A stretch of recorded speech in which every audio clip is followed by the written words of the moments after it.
रात का समय था। राजू अपने बाहर वाले बैठक के कमरे में लेटा हुआ था। तभी उसके दरवाजे को कोई खटखटाता है। जैसे ही दरवाज़ा खटखटाया जाता है तो राजू खड़ा होता है और खड़ा होने के बाद दरवाजे को खोलता है। जैसे ही वह दरवाज़ा खोलता है तो बाहर एक महिला खड़ी हुई थी और उस महिला को देखने से लग रहा था मानो जैसे कोई उसका पीछा कर रहा हो। वो बहुत ही जल्दी में उस कमरे के अंदर घुसती है और उसके बाद दरवाज़ा बंद करने के लिए राजू से आग्रह करने लगती है। राजू दरवाज़ा बंद कर देता है और उसके बाद जैसे वो इस महिला को देखता है तो देखते एकदम हैरान हो जाता है और कहता है कि संजना, तुम यहाँ क्या कर रही हो? आखिर कौन थी संजना जिसको देखकर राजू इतना हैरान हो गया था? क्या कहानी थी? पूरी कहानी के बारे में जानने के लिए वीडियो को अंत तक जरूर देखें। दोस्तों, वीडियो शुरू करने से पहले मैं आप लोगों से कुछ कहना चाहता हूँ। कई बार मेरे वीडियोस पर कमेंट आते हैं कि फेक कहानी है, झूठी कहानी है, हम लोग वहाँ के हैं, वहाँ पर तो ऐसा कुछ हुआ ही नहीं है। तो आप लोगों को बता दूं, मेरा चैनल कहानियों का है और घटनाओं को कहानियों का रूप देने के लिए उनमें बहुत कुछ चेंज करना पड़ता है। भले ही मेरी कहानियों का आधार सत्य हो, लेकिन फिर भी मैं आपको कहानियाँ कहकर ही सुनाता हूँ ताकि किसी को कोई परेशानी ना हो। क्योंकि एक न्यूज़ और कहानी में बहुत ज़्यादा फ़र्क होता है। न्यूज़ को कहानी में ढालने के लिए बहुत कुछ जोड़ना पड़ता है और बहुत कुछ घटाना पड़ता है ताकि कहानी को आपके सुनने लायक बनाया जा सके, ताकि आप लोग उन कहानियों में से कुछ अच्छी शिक्षा ले सको और समाज के अंदर अपने आप को अच्छा इंसान बना सको। आते हैं सीधा कहानी की तरफ। कहानी है राजू नाम के लड़के की, जो एक गाँव में रहा करता है। उसकी पढ़ाई लिखाई कंप्लीट हो गई और पढ़ाई लिखाई कंप्लीट होने के बाद उसने एक कंपनी में अपने लिए जॉब ढूंढ ली है। उसकी जॉब चल रही है। इधर उसका जो पिता है वो सोचते हैं कि बेटा बड़ा हो गया है तो इसकी शादी कर देनी चाहिए। बेटे की शादी करने के लिए वो इधर उधर लड़की ढूंढते हैं तो पास ही के गांव में एक लड़की मिल जाती है। गांव की दूरी लगभग उसके गांव से 5-6 किलोमीटर थी। तो 500 किलोमीटर दूर के गांव में एक लड़की मिल जाती है। लड़की का नाम होता है संजना। संजना के घर में संजना बड़ी बहन थी, उससे एक छोटा भाई था, उसकी एक माँ थी और उसके पिता की बीमारी के चलते मौत हो गई थी। संजना की शादी राजू से करवा दी जाती है। संजना और राजू की शादी बड़ी धूमधाम से होती है, रीति रिवाज के साथ होती है और उसके बाद संजना दुल्हन बनकर राजू के घर में आती है। वहाँ आने के बाद जो संजना है वो राजू से बड़ा ही प्यार किया करती, अच्छी तरह से घर के अंदर रहा करती और धीरे धीरे करके ऐसे ही 10 से 15 दिन गुजर जाते हैं। अब जैसे ही 10 से 15 दिन गुजरे थे तो उसके बाद जो संजना है वो अपनी माँ से ज़्यादातर फ़ोन पर बात किया करती और माँ से जैसी वो बात करती है तो माँ उसे कुछ उल्टा सीधा सिखाने लगती है। जब संजना कहा करती कि माँ यहाँ पर तो बहुत ज़्यादा काम है और ये सभी काम मुझे करना पड़ता है, तो उसके बाद उसकी माँ कहती है कि तुझे काम करने की कोई ज़रूरत नहीं है, तू आराम से रह और तेरी हमने शादी की है, ना कि तुझे बेच दिया है। ऐसा कहकर वो अपनी बेटी को उल्टी सीधी बातें सिखा देती है। अब तभी कुछ दिनों बाद राजू संजना को उसके मायके छोड़कर आ जाता है ताकि वो अपने परिवार वालों से मिल ले, क्योंकि अक्सर नई नई शादी में ऐसा किया जाता है ताकि लड़की का मन लगने लगे और उसे ये घर भी अपना लगने लगे। इसी वजह से राजू संजना को उसके घर छोड़ आया था ताकि उसका भी थोड़ा बहुत मन बटा रहे और उसके बाद ज़्यादा परेशानी उसको ना हो। क्योंकि दोस्तों, बहुत मुश्किल होता है एक लड़की के लिए अपना घर छोड़ के जाना, जिसमें वो खेल कूद कर बड़ी हुई थी। उस घर को एक झटके में छोड़कर अपने पति के साथ उसके घर को अपना कहना बड़ा ही मुश्किल काम होता है। अगर यही काम किसी लड़के से कहा जाए कि तू ऐसा कर ले, यहाँ से जाकर अपनी पत्नी के साथ उसके घर में रहने लगे, तो पता चलेगा कि उस पर क्या बीतती है। इसी वजह से शादी होने के बाद लड़की को बार बार उसके मायके में छोड़ा जाता है ताकि उसको ज़्यादा कुछ महसूस ना हो कि इस घर से उसका नाता टूट रहा है और दूसरे घर से उसका नाता जुड़ रहा है। अब जब संजना दोबारा अपने मायके से आती है तो वहां से आने के बाद वह ज़्यादा कुछ घर के काम पर ध्यान नहीं देती है और अपने पति राजू की तरफ भी ज़्यादा ध्यान नहीं देती है। पहले उससे अच्छी तरह से बातें किया करती, बहुत अच्छी तरह से उसको प्यार किया करती, लेकिन अब वो ज़्यादा राजू की तरफ भी ध्यान नहीं देती है, अपने ही अलग तरह के स्वभाव में रहा करती है। धीरे धीरे ऐसे ही करके कुछ दिन और बीत जाते हैं। घर के कामकाज को उसकी ननद और उसकी सास कर लिया करती थी और वह घर में आराम से रहा करती थी। ऐसे ही करके कुछ दिन और बीत जाते हैं। अब शादी को लगभग 6 महीने हो गए थे और 6 महीने बाद तक भी संजना का आलम वही था। वो घर का कामकाज बिल्कुल भी नहीं किया करती, अपनी माँ से फोन पर बातें किया करती और साथ में अपने मामा से भी बात किया करती थी। धीरे धीरे समय बीतता है। तभी एक दिन राजू की बहन उसकी बुआ के यहाँ पर गई हुई थी। घर में उसकी माँ थी और उसकी पत्नी थी। राजू शाम को ड्यूटी से आता है और आने के बाद देखता है कि उसकी माँ खाना बना रही है और उसकी पत्नी बेड पर लेटकर बातें कर रही है फोन पर। अब इस बात को देखकर राजू का दिमाग खराब होता है। वह अपनी माँ के पास जाता है और कहता है कि माँ, तुम खाना क्यों बना रही हो? तो उसकी माँ कहती है कि बेटा मैंने तुम्हारी पत्नी से कहा था कि बेटी खाना बना दे, मेरी तबीयत खराब है, लेकिन उसने साफ इनकार कर दिया खाना बनाने से। अब इस बात को सोचकर राजू और भी ज़्यादा गर्म हो जाता है। वह सीधा अपनी पत्नी के पास जाता है और उससे कहता है कि तुमने खाना क्यों नहीं बनाया। तो उसके बाद जो उसकी पत्नी संजना है वो उससे मुंहजोरी करने लगती है और कहती है कि मैं इस घर की बहू हूँ, ना कि इस घर की नौकरानी। अगर तुम्हें इतना ही अपने घर का काम कराना है तो तुम किसी नौकरानी को रख लो और उससे घर का काम करा लिया करना। अब इस बात को सुनकर राजू का दिमाग और भी ज़्यादा खराब हो जाता है, क्योंकि दिन भर वो काम करके थका हारा घर आया था और घर आने के बाद उसे ये सब कुछ देखना पड़ा। तो इस बात को देखते हुए उसका हाथ उठ जाता है संजना पर, और जैसे संजना पर वो हाथ उठाता है तो उसके बाद संजना रोने लगती है। रोते हुए एक कमरे में अपने आप को बंद कर लेती है। अब संजना कमरे के अंदर से अपनी माँ को फोन करती है और कहती है कि माँ, इसने मुझे मारा है और मैं अब इस घर में नहीं रह सकती। संजना की माँ इस बात को सोचकर एकदम से गर्म हो जाती है और वह अपने दामाद के पास फोन करती है और कहती है कि ये कोई अच्छी बात थोड़ी ना है, हमने अपनी बेटी की शादी की है और तुम उसे इस तरह से मार रहे हो, आखिर ऐसा क्या किया मेरी बेटी ने।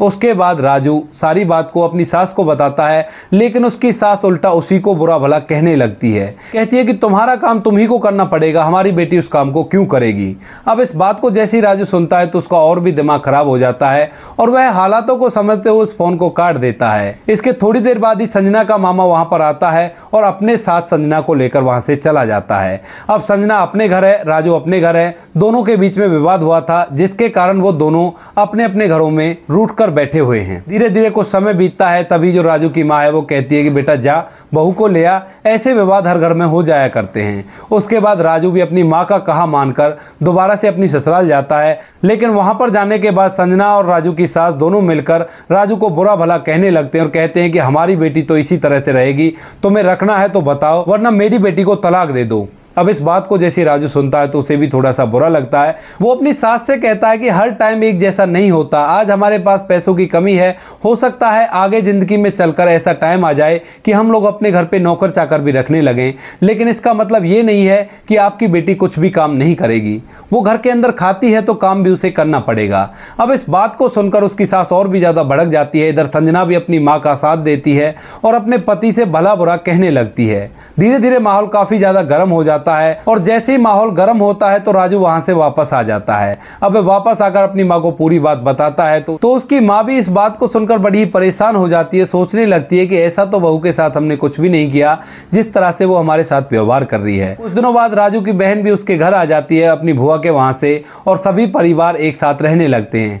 धीरे धीरे समय बीतता है। इधर जो संजना की माँ है उसने अपने भाई के साथ मिलकर संजना को ले जाकर कोर्ट में तलाक का केस दर्ज करवा दिया था। अब जैसे राजू के परिवार वालों को पता चलता है कि संजना ने केस दर्ज करवा दिया है तलाक का, तो वो लोग बड़े ही दुखी होते हैं। वो सोचने लगते हैं कि इतनी छोटी सी बात पर कौन तलाक देता है भला। इसी सोच के साथ जो राजू है वो केस लड़ने के लिए कोर्ट में जाता है। धीरे धीरे समय बीतता है और समय के साथ साथ दोनों का तलाक हो जाता है। तलाक के एवज में कुछ रकम राजू संजना को देता है और उस रकम को लेकर संजना अपने घर आराम से बैठ जाती है। इधर राजू भी अपने घर बैठ जाता है। धीरे धीरे समय बीतता है और समय के साथ साथ राजू नौकरी करता है और नौकरी करने के बाद उस रकम की भरपाई करता है जो उसने तलाक के एवज में अपनी पत्नी संजना को दी थी। अब उन दोनों के तलाक को 3 साल हो गए थे और 3 साल में राजू ने वो सारी रकम चुकाती थी जो उसने अपनी पत्नी को तलाक के एवज में दी थी। अब इसके बाद उसके परिवार वाले कहते हैं कि बेटा ऐसा कर, काफ़ी दिन हो गए हैं, अब तू दूसरी शादी कर ले, तेरी पत्नी से तेरा तलाक तो हो ही गया है। राजू कहता है कि ठीक है माँ, अगर आप लोग चाहते हो तो आप मेरी दूसरी शादी करा सकते हो। इसके बाद राजू के परिवार वाले राजू के लिए दूसरी लड़की ढूंढते हैं और उससे रिश्ते की बात आगे बढ़ाते हैं। लड़की का नाम होता है नेहा। नेहा से रिश्ते की बात चल रही थी। नेहा के घर वाले राजू के घर बार को देख गए थे और देखने के बाद उन्होंने जवाब अपनी तरफ से हामी में दे दिया था। अब जो राजू के परिवार वाले हैं वो गहरी सोच विचार में है। वो सोच विचार कर ही इस फैसले का जवाब देने के लिए उन लोगों से बोल देते हैं, क्योंकि वो लोग एक बार ठोकर खा चुके थे और वो नहीं चाहते थे कि दोबारा से उनके साथ ऐसा ही कुछ हो। तो वो 10-15 दिन का टाइम ले लेते हैं। कहते हैं कि हम आपको बता देंगे जैसे ही हमारी समझ में आ जाएगा। और इन्हीं 10-15 दिन के अंदर एक दिन राजू अपने बैठक वाले कमरे में सोया हुआ था, जिसका एक दरवाजा बाहर की तरफ था और एक दरवाजा घर की तरफ था।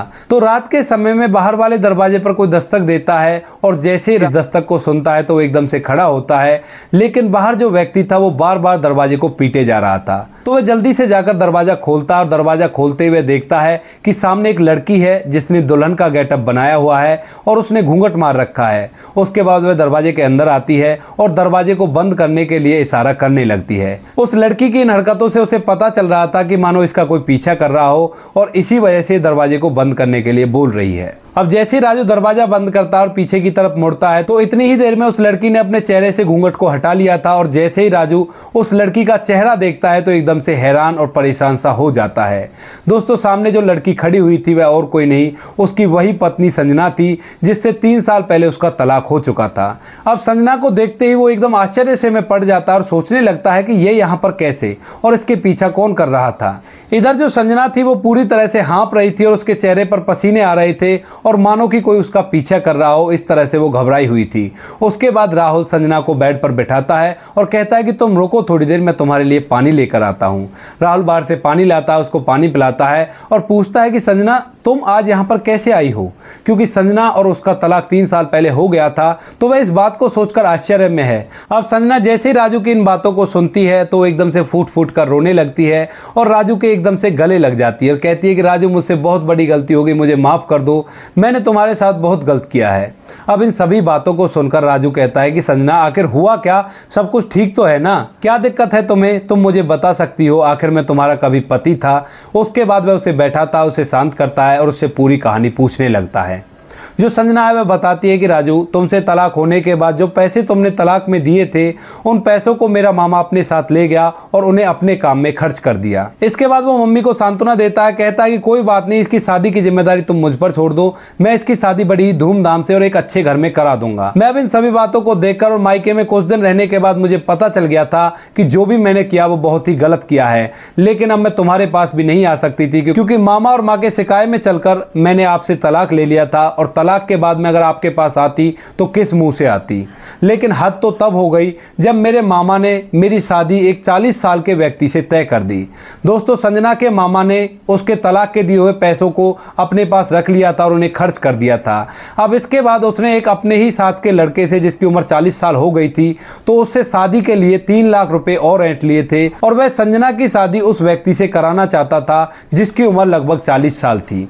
उसने संजना को एक अलग लड़के का फोटो दिखाया था जो देखने में काफ़ी ज़्यादा खूबसूरत था, तो उसे देखने के बाद संजना शादी के लिए राजी हो गई थी। लेकिन जैसे ही बारात आती है तो संजना का छोटा भाई एकदम से भाग दौड़कर संजना के पास आता है और कहता है कि दीदी तुम्हारा दूल्हा वो नहीं है जो तुम्हें फोटो में दिखाया गया था, वो तो कोई और व्यक्ति है। उसके बाद संजना उस दूल्हे को देखने के लिए वहां पर जाती है छुपते छुपाते और जैसे ही उस दूल्हे को देखती है तो उसके अरमानों पर पानी फिर जाता है और उसे बड़ा ही बुरा लगता है। इसके बाद वह अपनी माँ के पास जाती है और माँ से इस बारे में शिकायत करती है तो उसकी माँ कहती है कि बेटी काफ़ी दिन हो गए हैं तुझे घर पर बैठे हुए और जवान बेटी को घर में रखना अच्छी बात नहीं है, अब जो भी है इसी से तू शादी कर ले। अब इस बात को सुनकर संजना गहरी सोच विचार में पड़ जाती है और वो बहुत ही ज़्यादा परेशान हो जाती है क्योंकि किसी दिन उसकी माँ ने कहा था कि बेटी कोई दिक्कत नहीं है, तू यहाँ पर आ जा और मैं तुम्हारे साथ हूँ, और आज वो एक ऐसे व्यक्ति के साथ उसकी शादी करा रहे हैं जिसकी उम्र बहुत ही कम बची हुई है। इस बात को सोच सोच कर संजना अंदर ही अंदर परेशान रहती है। तभी संजना राजू के बारे में सोचती है और कहती है कि मैंने तुम्हारे बारे में विचार किया और मैंने अपने छोटे भाई से कहा कि भाई तू ऐसा कर, मुझे बाइक पर बैठा कर अपने पुराने जीजा के गांव छोड़ आ। उसके बाद उसका छोटा भाई जो अपनी बहन से बड़ा ही प्यार किया करता था वह उसे बाइक पर बैठाता है और बाइक पर बैठाने के बाद छुपते छुपाते उसको पुराने जीजा के वहां पर छोड़ आता है। वहां पर छोड़ने के बाद वह वापस चला जाता है और संजना जब घर से निकली थी तो उसके बाद चारों तरफ ढूंढने के लिए उसे गाड़ियां इधर उधर भागने लगी थी। अब इन सभी चीजों को देखकर वो भागी दौड़ी सी राजू के पास आती है और उसको पूरी बात के बारे में बताती है। अब इस सभी बातों को जब संजना के मुंह से राजू सुनता है तो वो कहता है कि संजना तुमने गलती ही इतनी बड़ी की थी, अब मैं इसका करूं भी तो क्या करूं। उसके बाद संजना राजू के पैर पकड़ लेती है और कहती है कि राजू मुझे माफ़ कर दो, मुझसे बहुत बड़ी गलती हो गई और आगे से ऐसा कुछ नहीं होगा। तुम मुझे अपने घर में नौकरानी बनाकर रख लेना, मैं नौकरानी बनकर रह लूँगी, लेकिन दोबारा से मैं अपनी माँ के पास नहीं जाऊँगी। मैं अपनी माँ की बातों में आ गई थी और अपने मामा की बातों में आ गई थी और इसी वजह से मैं तुम्हारे घर का काम कुछ भी नहीं किया करती थी और घर में ऐसे ही बैठकर फ़ोन चलाया करती थी। मुझे माफ़ कर दो, मुझसे बड़ी ही भूल हो गई। उसके बाद राजू संजना को लेकर घर के अंदर जाता है, अपने घर वालों को जगाता है और उनके सामने पूरी बात को बताता है। घर वाले उसकी बात सुनते हैं तो थोड़े से तो दुखी होते हैं क्योंकि संजना कुछ दिन उनके यहाँ रह गई थी तो संजना से वो लोग भी कनेक्ट हो गए थे। अब फिर उसके बाद उसकी माँ राजू से कहती है कि राजू कोई बात नहीं बेटा, अगर ये अपनी गलती मान रही है तो इसे माफ़ कर दो और इसे दोबारा से अपना लो। उसके बाद राजू भी कहता है कि ठीक है माँ, आप जैसा कहोगी मैं वैसा ही करूँगा। उसके बाद संजना और राजू दोनों की दोबारा से शादी हो जाती है और शादी होने के बाद अब संजना राजू के घर में ही रहा करती है। इधर यह बात जैसे उसकी माँ और उसके मामा को पता चलती है तो उन लोगों को बड़ा ही गुस्सा आता है, लेकिन संजना उनसे साफ साफ मना कर देती है और कहती है कि मैं तो अपने पति के साथ ही रहूँगी, तुम लोगों के साथ और तुम लोगों से मुझे बात तक भी नहीं करनी। अब संजना अपनी माँ और अपने मामा से कभी भी बात नहीं किया करती है, वह राजू के घर में रहा करती है, अपनी सास की सेवा किया करती, अपनी ननद को बड़े ही प्यार से रखा करती और अपने पति को भी टाइम पर खाना बनाकर दे दिया करती। तो दोस्तों ये थी आज की कहानी, जहां पर एक लड़की ने अपनी मां के बहकावे में आकर अपने ही घर को उजाड़ लिया और उसके बाद उसे बहुत कुछ सहना पड़ा। बहुत कुछ सहने के बाद उसको अकल आई और दोबारा से उसने जाकर अपना घर बसा लिया। आप क्या कहना चाहते हो इस कहानी के बारे में? आपकी जो भी राय है कमेंट सेक्शन में लिख सकते हो और लोगों के साथ शेयर कर सकते हो। दोस्तों इन कहानियों को सुनाने का उद्देश्य किसी को परेशान करना बिल्कुल भी नहीं है। यह कहानी आपको इसलिए सुनाई जाती है ताकि आप लोग इन कहानियों से कुछ ना कुछ सीख सको और अपने जीवन में उस चीज़ को अप्लाई कर सको। मिलते हैं किसी नेक्स्ट वीडियो में नए टॉपिक के साथ, तब तक के लिए जय हिंद, जय भारत, जय हिंदुस्तान।